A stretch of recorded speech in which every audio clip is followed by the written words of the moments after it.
Hey guys, and welcome to Bat Talk. Today we're going to be doing not necessarily urban legends, but kind of urban legends. Yeah. Pain.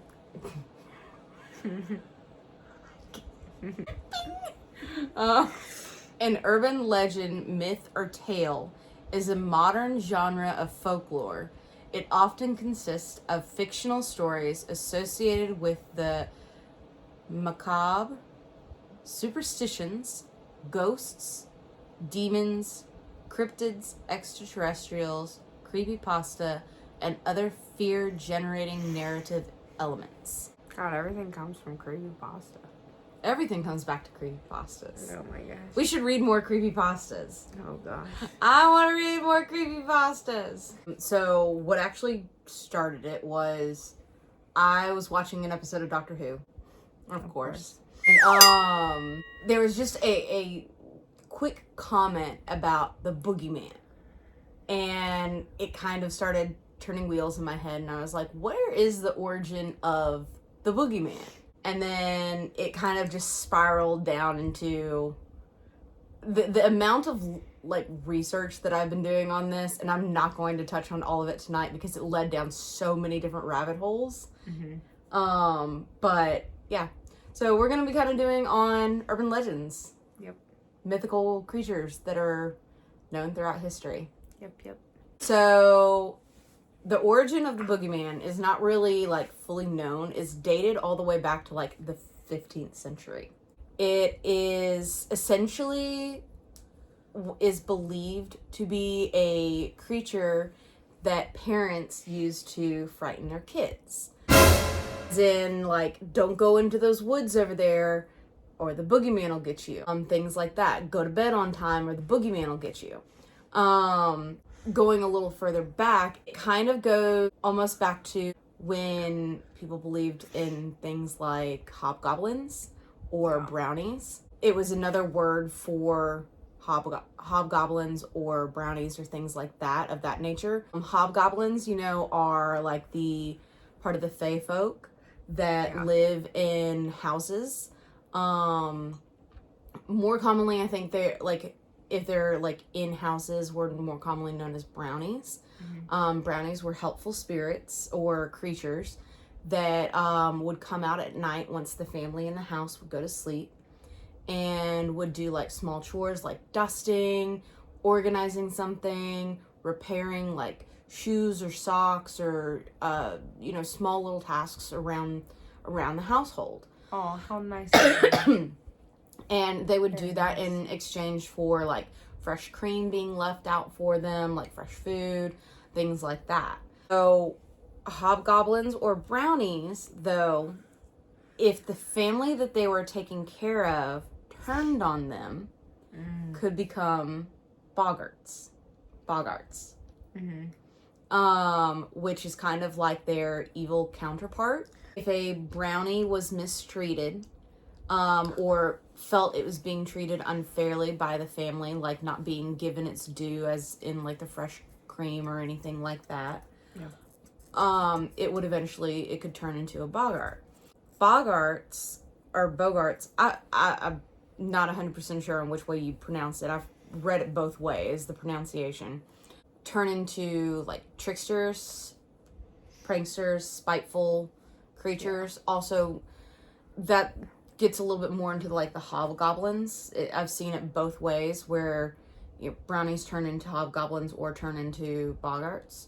But where they start like turning milk sour, things start disappearing in the house. Not necessarily like evil tricks, Right. but tricks.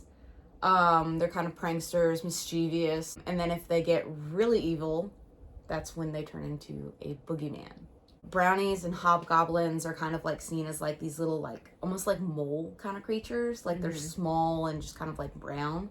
Yeah. When they turn into like a boogeyman, they are, the clawed thing that you see out of the corner of your eye. They're kind of like seen as shapeshifters. They can be seen in different aspects. It's the thing under your bed. A lot of people, they talk about like hearing like his claws scratching on the door or window trying to get in. I've read so much on it. And the boogeyman, you know, there's a lot of different versions of it as well, depending on the different cultures. So I think we mentioned, I don't know if it got cut from one of the other videos that we've done, but we had mentioned La Llorona, Yeah. the woman in white. She is technically considered like a version of the boogeyman in Mexican culture. I'm going to butcher this very badly. The Vodnik or Vodjano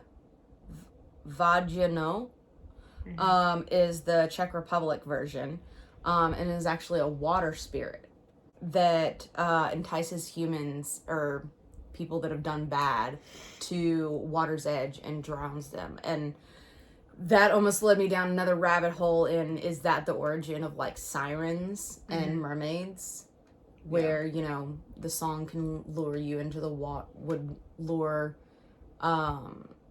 sailors and seamen into the water to drown. Isn't the From boogeyman just- the one that's underneath your bed too? Like the Traditionally, yeah. the traditional stories of them.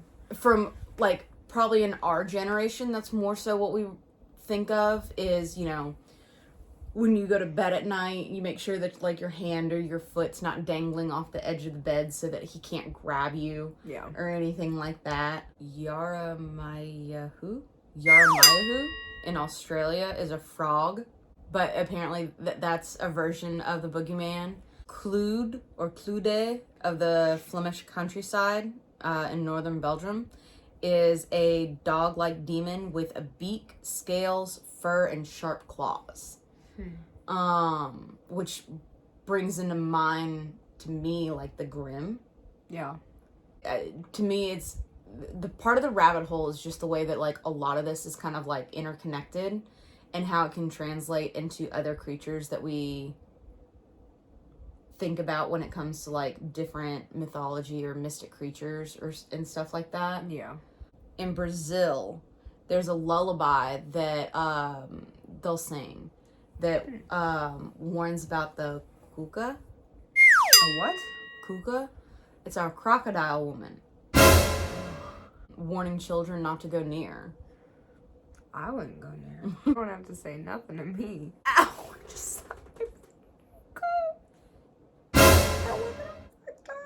You know, Michael Myers. Mm-hmm. In Halloween, they reference him as the boogeyman. Throughout, Yeah, like the entire series. that always threw me off because I was like, They no, always he's separate. They always referenced him as the boogeyman, yeah. which I was, you know, I never thought about it before. Stephen King, again, Stephen King keeps popping up.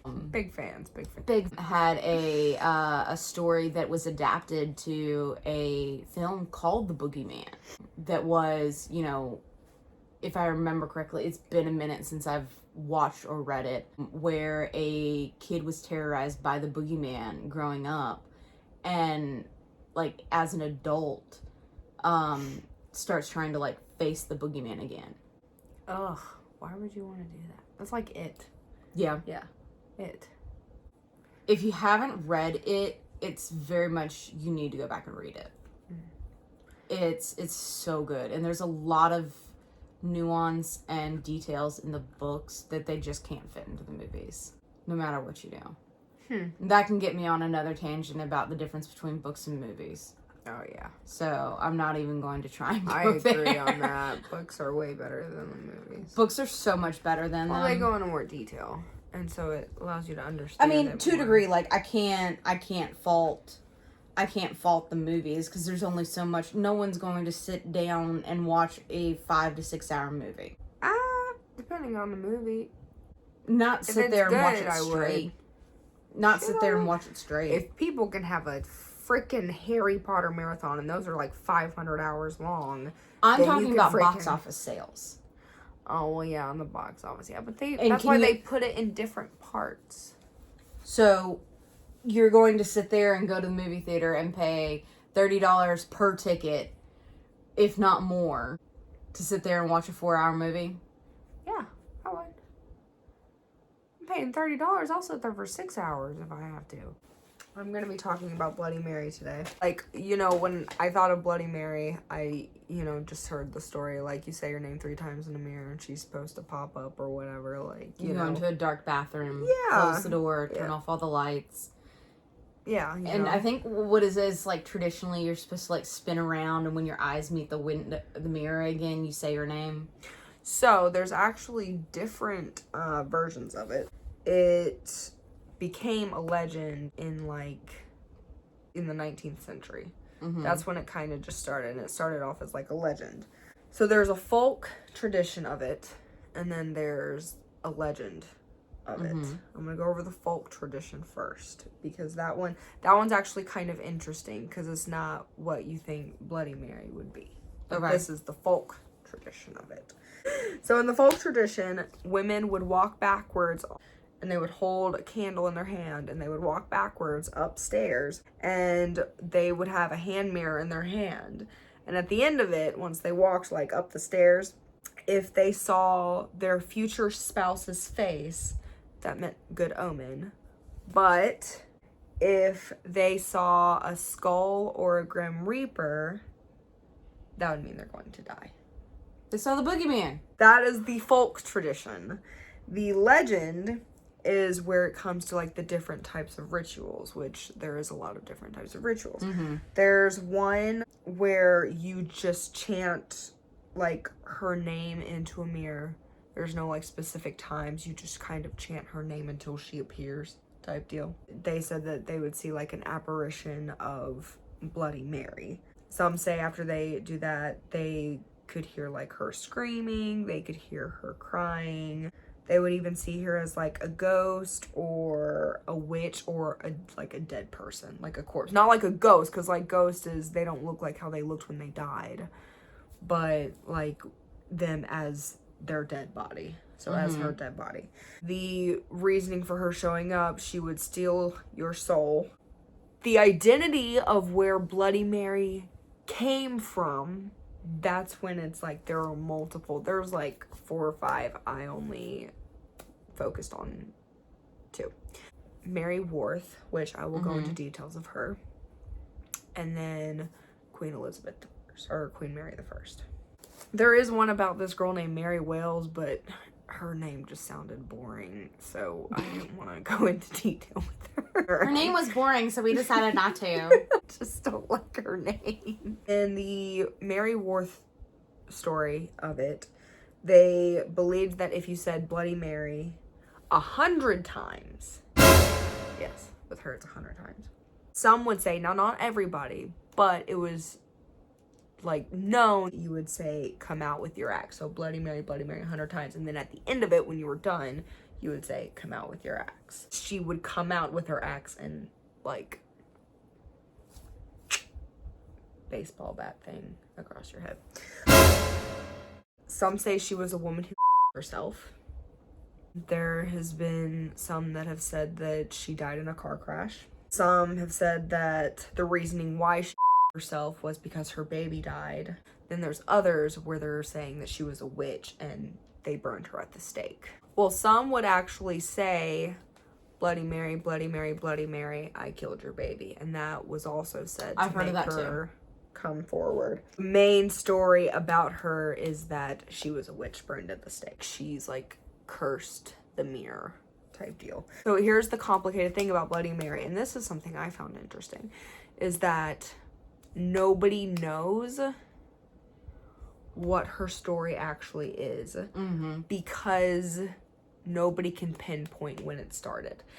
She didn't come from a movie, she didn't come from a book. Like, they can't pinpoint where she came from. Yeah. It's like somebody they don't know if she was an actual person and this is what actually happened to her, or if somebody just randomly made up this story one day, started telling a bunch of people, and then it just became this whole thing. And there's also that she comes from Queen Mary I, and the reason why is she wasn't originally called Bloody Mary when she first came in.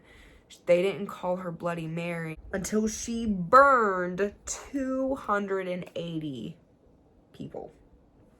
while she was in her reign. And Excessive. that's why they called her Bloody Mary. And that's why some people think that maybe that's the original story. She's the original Bloody Mary. But in Chicago, they believe it was Mary Worth. They even think that there's this Bloody Mary curse where if you say her name 3 times in a mirror, you'll summon her, and then she will take your soul and leave it there to burn, just like she was left to burn, and your life will be cursed.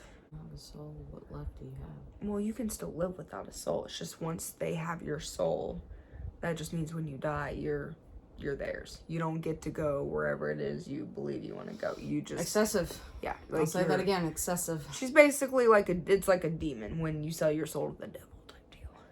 You know, like you belong to him now. You don't go anywhere else but where he is now. Bloody Mary is another one of those that is such a iconic mythical kind of creature or like story. Yeah. That, I mean, again, it's used so frequently in pop culture. I mean, just about every TV show or movie I've seen, you know, so many different depictions. There's so many, and like so many, and it's crazy that they don't know who or Where it came actually like from. originated Yeah. from. I mean, it's very popular. Very, very popular. I've done it a couple times. Nothing freaking happens. I think it would be cool if she was based off a woman named Mary Worth, but she's probably mainly based off Queen Mary. But I think the story behind Mary Worth is more intriguing than the Queen Mary one, honestly. Because Queen Mary, she's boring and she's not in the afterlife clawing anybody's eyes out for nothing, okay? The bitch got to be a queen. What does she have to hate for? I like that there's different versions of it. Like, it's got the whole say her name 100 times one. I don't have the patience for that, so you're not going to catch me doing that one. But you could definitely mix the 3 times and then saying with your axe, or, you know, I killed your baby, or, you know, whatever. You can do, like, any version you want to of it. Either way, it's all gonna not end up happening, so you're just doing it for fun. But it's cool to think of if something were to happen. But yeah, so that's been, you know, a couple of... That was more so started as my spiral into the boogeyman that spawned this episode of Urban Legends. Yes. So, let us know if you've got any urban legends that you know of. Like and subscribe. Until next time. This has been Bat Talk. Bye. Bye.